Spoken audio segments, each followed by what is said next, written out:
Hello and welcome to Down to Earth Convos Down Under, episode 18. In this one, Ali and I talk about the specific habits and actions you can take to set yourself apart on the job hunt by building your portfolio. Hey Brad, how are you there?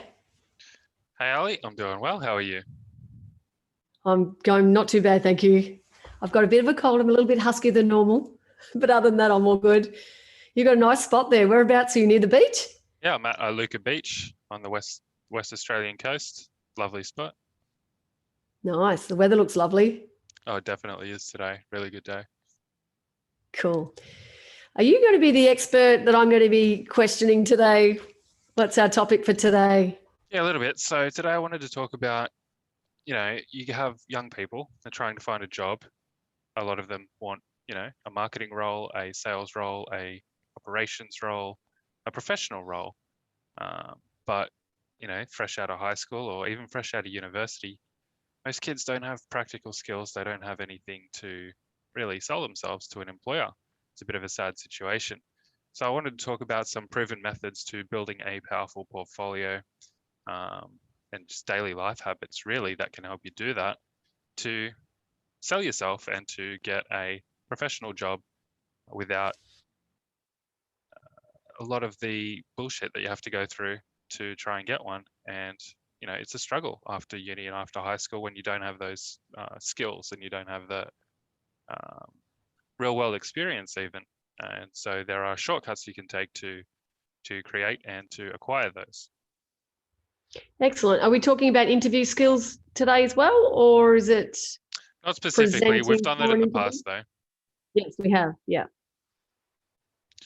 Yeah, so the first thing I wanted to talk about was there is a fitness coach and a lot of other things. Big social media presence. His name is Alexander Cortez, and he has a rule that every day he'll read for an hour, write for an hour, and train for an hour or more, but at least an hour of those every day. And for me, I think that is a very good maxim to live by. And you could even substitute perhaps reading for just learning, because I think reading is very important and it's a skill that's kind of been lost with the current sort of video generation that people just like to consume videos.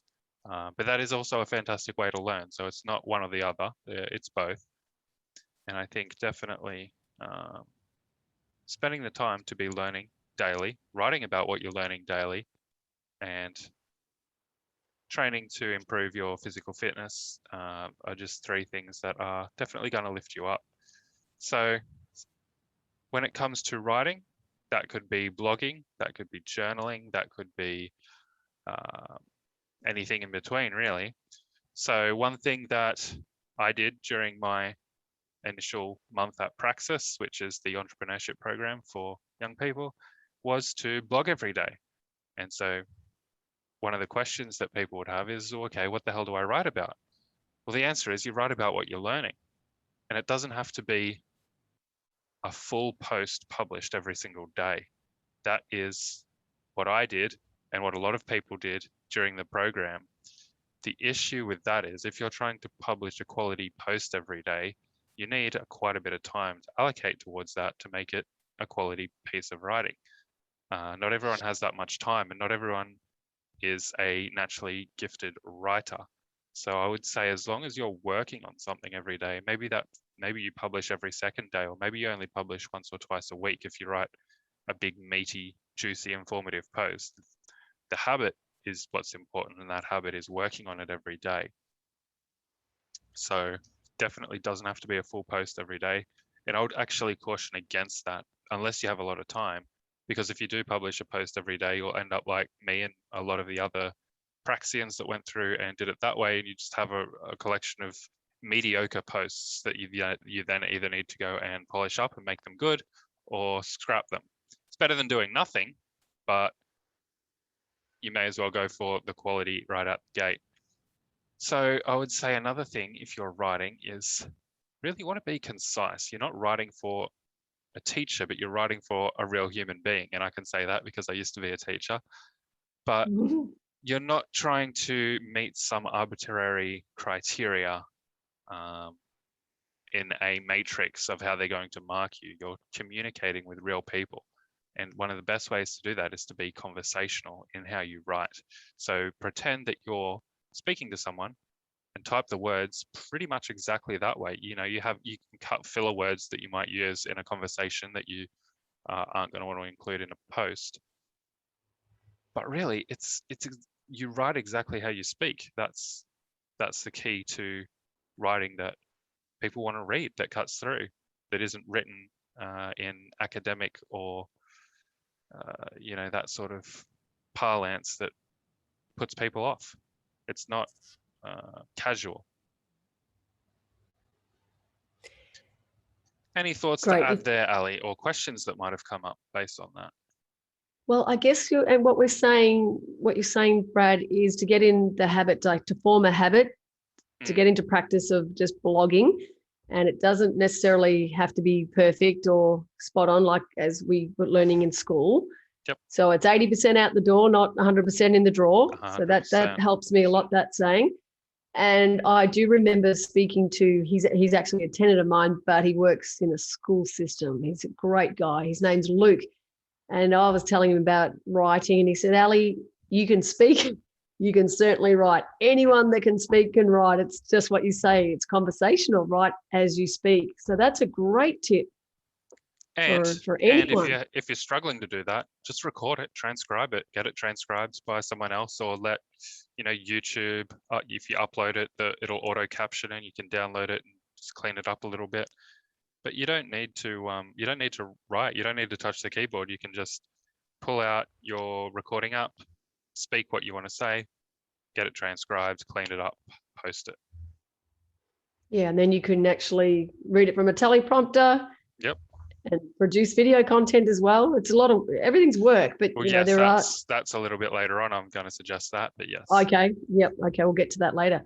Yeah. So that's well said. To start blogging. Yep. That's what's number 2? Well, what else can they do? Well, blogging, learn to write and publish and promote or a combination of that. Is that next? Yeah. So, before that, I just wanted to say, learning to write well is a skill. It takes time and it takes practice. And if you write every day, then you're naturally going to get better at it. The other thing that you can do is to read great writers. So one that comes to mind for me is H.L. Mencken back in the 20th century. Very punchy, very interesting, very informative. If you find someone that you really connect with that has excellent writing, read a lot of their stuff and think about how or what makes it so great. Is it a variation of short and longer sentences? Is it the particular word choices that they use? Is it the tone? And you can emulate that.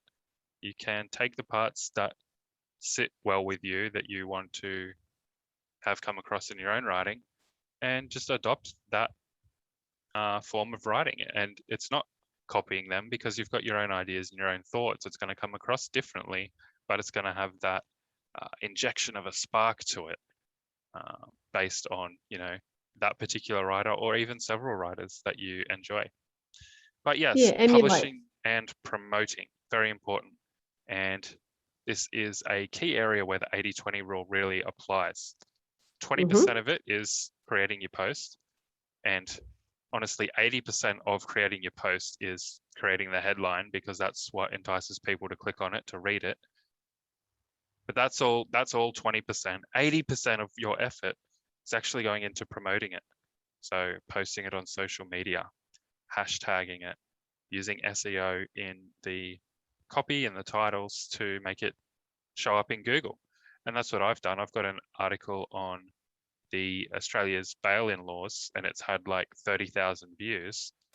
And that's because if you type in bank bail-in laws Australia, or similar phrase to that, it's like one of the top three things that come up. And there's people that are learning about the bail-in laws that have happened overseas, and they're worried about their funds and what can happen in a economic crisis. They're searching that, and they're finding my article and the information in there. Is that the one I found? And is that the one I found? And you had in an alias name. I didn't realize it was you. And I said, "Hey, Brad, you might be interested in this." And I flicked to your own article. How was that? That was crazy. A classic. That was so crazy. Oh, I remember that one. That was that was great. We're both aware of the bail-in threat. Yes. Yeah, excellent. So good point. Social media, hashtagging, which is part of social media, SEO, publishing it in other formats. So you can record that. You can find some B-roll, stock video and image footage online, and you can create a video that's just all the same content. You can read the article. You can, cut parts and emphasize parts that are more or less important. You can post it on relevant forums and, social media groups, Facebook groups, LinkedIn groups. You can share it with particular people. So if there's someone in a particular industry that might find it valuable or interesting, tag them in it, share it with them. They might retweet it. They might share it. They might not. They probably won't, but it's worth the giving it a go just to see, because it does happen. Yep, give it a go. And another thing that gets a lot of attention, and you don't want to write this way every single post, or people will just think that you're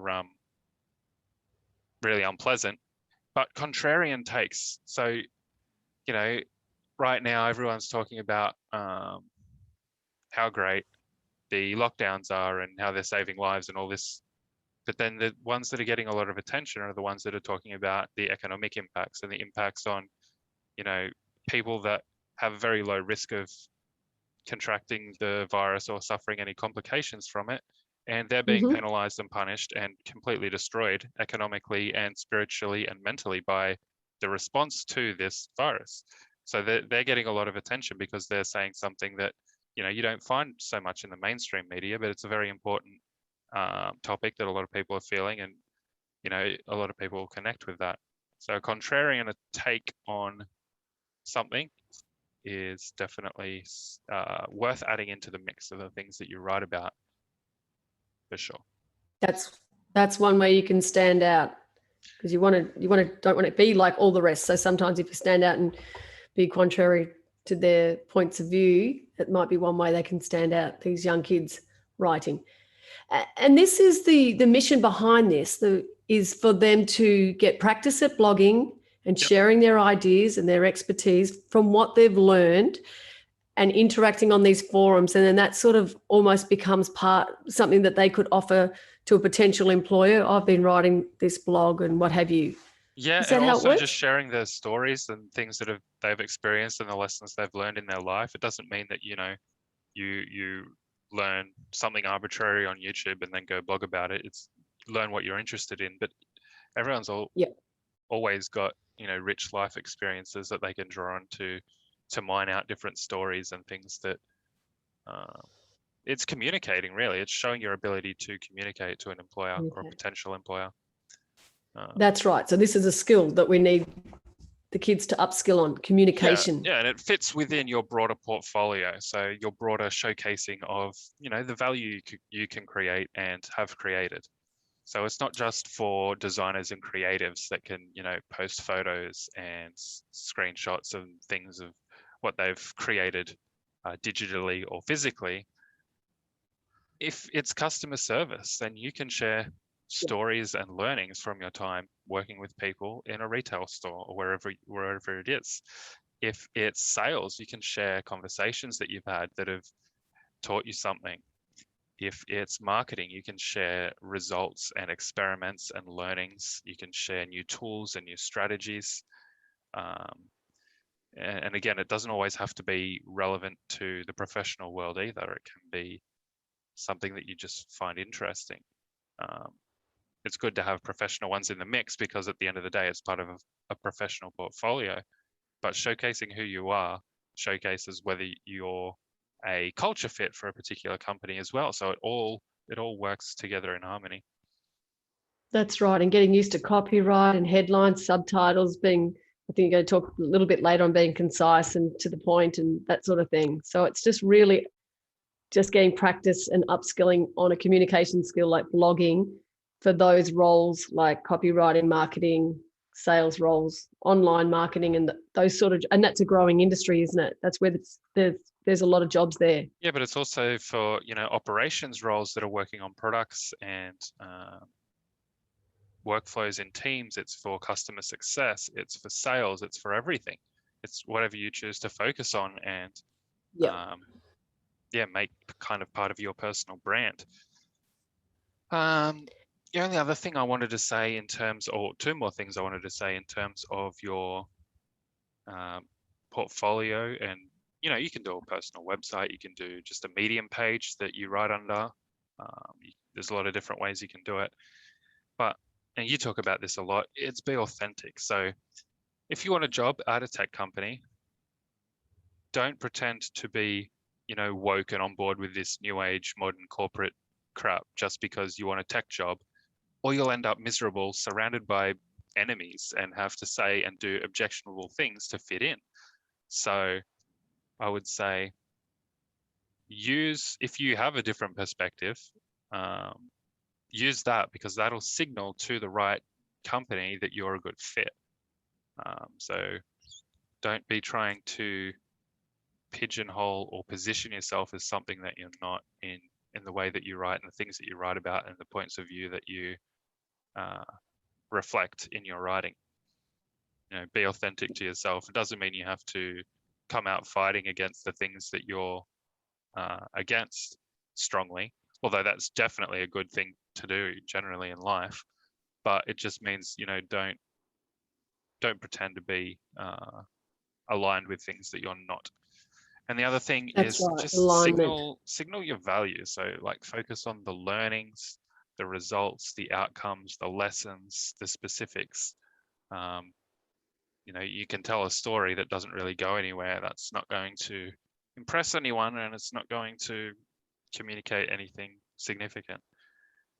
But if you focus on, the learning, the result, the outcome, the lesson, the specific reason why you write the post in the first place,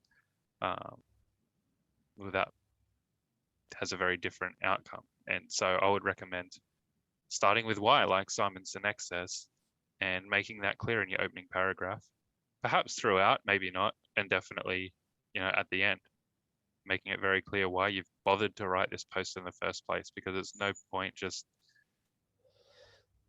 writing a post that doesn't have a point and purpose to it. Yeah, must have purpose. And I've learned from Harv Eker as well, when he's talking about training people, like as coaches. So if you're writing a presentation, or in this case, a blog, Harv talks about 2 enrolling questions to engage the audience. So straight up, I'm wondering whether that could be a good tip for someone that's writing. Yes. And they've got a niche target audience this article's for, this blog's for. So that it may be thinking about what do they need or want. Yes. Maybe ask them. A very powerful opening line to a YouTube video or even a blog post is, do you want to learn how to X? And then, well, this is how I did it, or something like that. Stay tuned if you want to find out, and then you go into it. Then you tell a story that connects, maybe that you've learned from something that you didn't do well, learn from your mistakes and what you could do better. Yeah, so that's excellent. So, and of course, those enrolling questions, for example, you want to make sure your blog answers those questions. Yeah, and that's the third thing I wanted to bring up, is it doesn't have to be a blog. You don't have to write. You can do a YouTube channel like you mentioned earlier. It's all the same thing. It's teaching, it's educating, it's sharing your learnings, and it's about being concise. So avoid rambling. Have a bit of a plan, have some dot points. Like I've got dot points here in front of me that I'm using to talk today. Sure, things come up out of the blue and things just download, and I talk about those. But it's very important to have a plan so that you don't end up talking about rambling, tangents and side things that are really just besides the point. But yeah, as far as specifics, share your process for how you do something, like from the start to the finished product. If it's, producing an ebook, if it's taking someone through a sales meeting, whatever it is. And it doesn't always have to be super duper professional focused. Good to have those in the mix. But if you can just demonstrate that you can create a good video that's purposeful and answers a problem or a question that someone has, that's valuable, and an employer is going to want to see that. But then you can also just show off what you've created too, like something that you've made. Talk about how you made it if you don't have the full process to step through. That also works.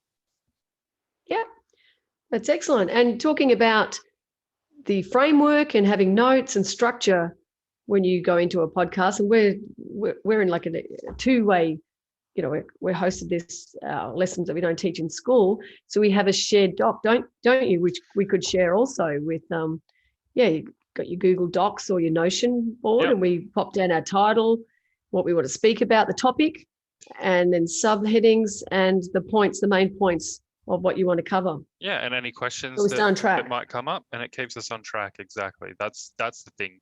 Whether you're writing, whether you're doing a video, you want to stay on track. Yeah, that's excellent, Brad. You've covered quite a bit today, and this is for, again, let's reiterate that this is just skills that our youth can practice, get in the habit of practicing.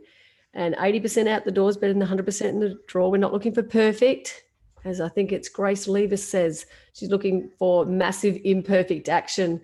And that was our motto as well when we started the podcast. It's like, we just got to, if you've got valuable content to share, you must share it. And this is what Gary Vee says. I've heard him say that. And if you don't share your valuable content, you're going to be out of the game. Is that right? That is right, yes. And you might think, I'm young, I don't have valuable content. Everyone's got stories and seen things, done things that are valuable from that perspective. And if you feel you don't have that, go out and volunteer, go out and spend some time doing something, internship, whatever it is, to gain those, and write about them every day for a month or longer. That's right. Yeah. And there'll be valuable lessons in that, and you'll just get better, and you're going to be perfecting a new skill. And it's very important that the kids are learning skills that are actually needed in the world that we're living in. And we've got to forecast to the future and see what it will look like out there. And communication skills is a priority. Yeah, there's definitely. And it might seem a bit paradoxical in a increasingly, technological world, but the truth is that the human side of things is actually decreasing as the technology stuff goes up. So what's going to be more valuable in the future? The human connection, the ability to communicate well. Yes. There's going to be a premium on that. Yeah, and that's what the AI cannot do, tap into that human connection, although I think they're talking about trying very hard to tap into. It's getting close, but you can't replace genuine, human imperfections too. Yeah, we need those imperfections as well. Exactly. So very good. Anything else you want to add? I think that's it. I think really all comes down to building an impressive portfolio, and one of the best places to showcase that is on Crash, where you can host the videos that you create and showcase your different skills and abilities with different tools that are impressing need in the modern workplace. So you can find, say, ActiveCampaign, the email broadcast tool. You can create a little video showing an onboarding flow that you make in there and post that on Crash, and an employer can come along and click that and see, okay, I can very clearly see that they can use this tool. They've evidenced it right in front of me.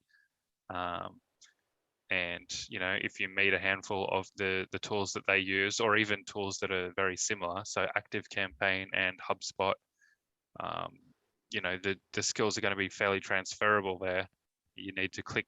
It's like a little bit different of the interface, but your ability to write an email that gets a decent open rate and a click-through rate is what is going to be focused on, not whether you happen to use the exact same tool in 99% of circumstances. Okay, excellent. So we're talking about communication skills in writing and speaking, which is video form. Well, and yeah, I remember. and sorry, I wanted to interrupt No, you go. because last week Noel Whittaker said learn how to communicate very, very well, and that was one of his 3 key skills for young people and the for youth. people in general. Yeah, That's right. That was what I was going to bring up as well. He said that public speaking, he said, learn how to sell regardless of what it is that you do, engineering, lawyer, accounting. You need to know how to sell. You need to learn to speak in public.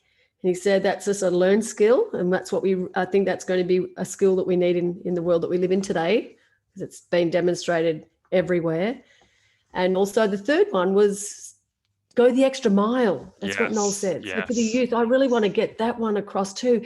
And since I had my conversation with Noel last week, which was really a great privilege, I've been saying that to my kids, go the extra mile, and particularly in Australia, I think that we're really needing to do that more. Make the customer have a wonderful experience. And what can you do? Because really it can take just a little bit of effort to make a very impressive impact on a customer, like just going out of your way to help him. Well, in my business, help them load the car with the plants. If they're struggling or what have you, just go the extra mile. That was a really good tip as well. Yeah, I saw that in action at McDonald's yesterday. There was a lady that had been waiting a long time for her coffee. The manager came out and said, look, I don't know what's happened here. We're making it now. It'll be 2 minutes. We'll refund you the charge. This is it's been missed. We're really sorry about that. And they've gone the extra mile. Look, they messed up, but they took ownership and they made the situation right, I guess. And another thing that Noel mentioned, so he had those 3 rules, but it was funny. The first thing that he mentioned that led him to that was you need to be failing if you want to succeed. So his point was that if you're not failing, then you're not stretching yourself enough. And I think that's really cool. If you can actually get into a position where you're willing and able to live that, then you're going to succeed, because you're going to be failing a lot and failing forward. Yes. A little bit off topic, but worth thinking about. Yeah, and we're going to bring it back to topic in this respect so let's just encourage our youth to write the blogs, produce a video content, and then get feedback, encourage feedback. So it doesn't matter if they're, some things are going to do well. So it's like an evaluation. Yeah, we're not looking for perfect. And some of their friends and family can view it, give them feedback. Like we're always asking our listeners, hey, give us some feedback. What did you like? What could we do better? What questions do you have? What would you like us to cover next week? So that's very important, because if you're not doing it, you just don't. It's like I relate it to like the kids doing homework as well. When I reflect back on my kids were at school, I think homework is a very necessary thing for the kids to do well at school. I've always been a big fan of it. And I know that from my mum being a school teacher, I've mentioned in the past, in other countries, their homework is way more. There's just way more hours that are expected of a child after school, apparently, like especially in China and even the US. And then I think that it's a chance to review the work that you learned, and then you can know what you don't know, what you've struggled on. Otherwise, you know what I mean? If you're not reviewing, if you're not giving feedback, you just can't, nut out those problems that you might be struggling with. But getting back to the topic is have a go, produce the content, get feedback, like an evaluation type thing. So that's how you learn and grow, perfect your skill. Yeah. Cool. And before we wrap up, I've just remembered a better example yesterday of going the extra mile, and that was us. So my best mate, Joe, and I run a gardening business, and we went around to do some weeding at a lady's property, and some of it was just really, really thick and dense, and we couldn't get rid of that in an efficient manner. So we sprayed it, and we didn't charge them for spraying it. Normally we do, because it's a consumable. It's a relatively small area. We just thought, no, we're going to go the extra mile here. We're going to spray that for them. It'll kill off that grass that's in the fence line in a week or 2. And then either they can have us come back around and clean it up, or they can clean it up easily themselves. But Excellent. you don't it's a bit difficult too, because at the end of the day you've got costs and you want to cover your costs. At the same time, if someone's chill, you're getting extra value in terms of taking photos that you can use for your marketing and your branding. You can kind of pay that back in a small way. Oh yeah, that's cool. And I just you do get it back. Now remember when Noel said you give before you receive, and it's in the giving that's where the gold is. And my son came back from a delivery and he went the extra mile and he actually took the plant around and helped the guy plant. I hope my customers aren't listening, because it's not normally what we do. It's a delivery service, so like a curbside delivery. Yep. And Sam went the extra mile and he helped this guy out, because it's nice and it's very easy to go the extra mile when the customer's so nice as well. Mm-hmm. And in the end, the guy just got $30 and he popped it into his pocket, his jack pocket. He goes, "Go and buy yourself some beer," I think he said. And Sam came home and he wasn't expecting anything. But isn't that amazing? That's a perfect example how when you go the extra mile, life will reward you somewhere else down the track. So that was good. That's good to bring that into it, I think. Excellent. Well, thanks for listening. Hope you've had a bit of an enlightenment in terms of what you can actually do to build up your skills and presence and value that you can communicate to a potential employer, because it's helped me get my jobs in the past. So this stuff works. Be sure to like, share, subscribe, and let us know if there's a topic that you've got or a question that you have, and we might do a podcast on exactly that topic. Bye for now. Great. Thank you. Bye for now.